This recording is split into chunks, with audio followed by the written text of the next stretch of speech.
আপনি জানেন এমন একটা মিনারেলস আছে যার ঘাটতিতে ওজন বেড়ে যেতে পারে, ডায়াবেটিস, এনার্জি লেভেল সবকিছু এলোমেলো হয়ে যেতে পারে। এই মিনারেলসটা আমাদের বডিতে ইনসুলিনকে আরো বেশি অ্যাক্টিভ করে, মানে আমাদের সুগার লেভেলকে কন্ট্রোল করে। এই মিনারেলসটার নাম হলো ক্রোমিয়াম। ক্রোমিয়াম হলো একটা ট্রেস মিনারেলস যেটা খুবই অল্প পরিমাণে লাগে, কিন্তু এর কাজটা অনেক বিশাল। যখন তুমি ভাত বা রুটি খাও তখন ইনসুলিন গ্লুকোজগুলোকে সেলের মধ্যে ঢোকাতে চায়, তখনই আসে এই ক্রোমিয়ামের কাজ।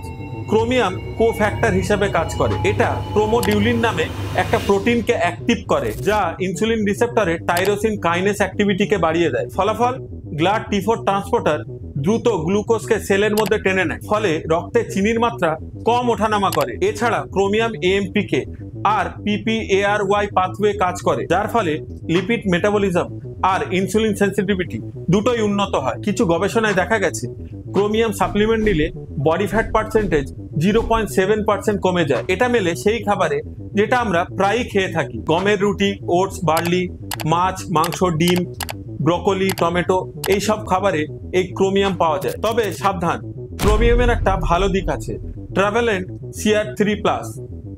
আর একটা মারাত্মক খারাপ দিক আছে, হেক্সাভেলেন্ট CR6+, যেটা বিষাক্ত। তাই প্রকৃত উৎস থেকে ক্রোমিয়াম নাও, সাপ্লিমেন্ট নয়, যতক্ষণ ডাক্তার না বলে।